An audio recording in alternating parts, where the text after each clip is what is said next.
Actes chapitre 17. Paul et Silas passèrent par Amphipolis et Apollonie, et ils arrivèrent à Thessalonique, où les Juifs avaient une synagogue. Paul y entra, selon sa coutume.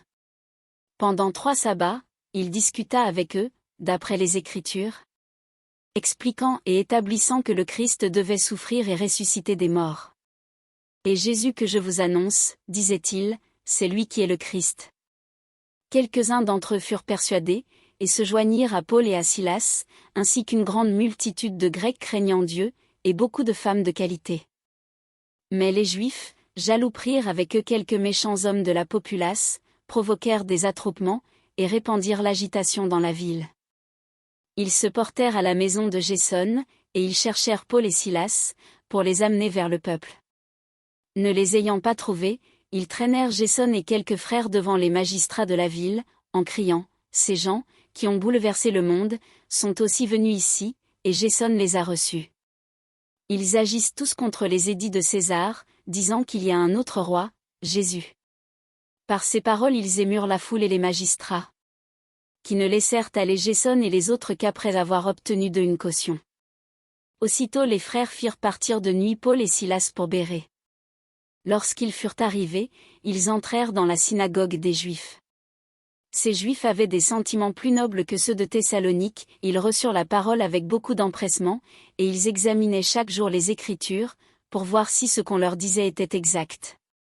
Plusieurs d'entre eux crurent, ainsi que beaucoup de femmes grecques de distinction, et beaucoup d'hommes.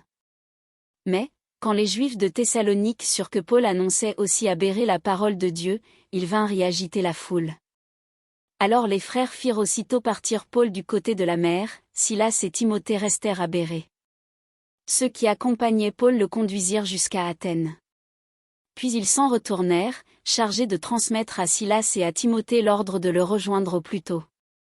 Comme Paul les attendait à Athènes, il sentait au-dedans de lui son esprit s'irriter, à la vue de cette ville pleine d'idoles.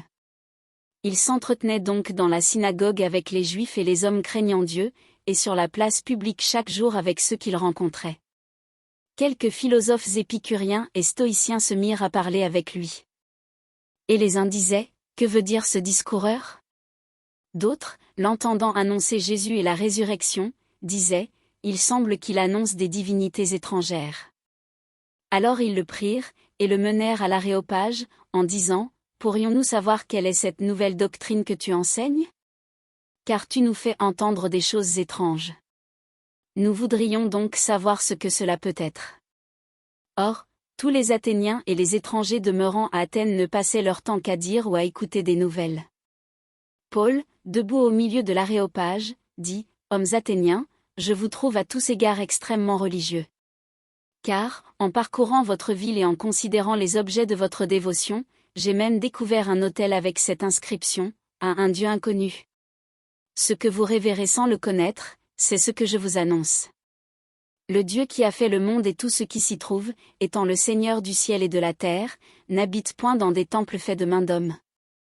Il n'est point servi par des mains humaines, comme s'il avait besoin de quoi que ce soit, lui qui donne à tous la vie, la respiration, et toutes choses. Il a fait que tous les hommes, sortis d'un seul sang, habitassent sur toute la surface de la terre, ayant déterminé la durée des temps et les bornes de leur demeure. Il a voulu qu'ils cherchassent le Seigneur, et qu'ils s'efforçassent de le trouver en tâtonnant, bien qu'il ne soit pas loin de chacun de nous. Car en lui nous avons la vie, le mouvement, et l'être. C'est ce qu'ont dit aussi quelques-uns de vos poètes, de lui nous sommes la race.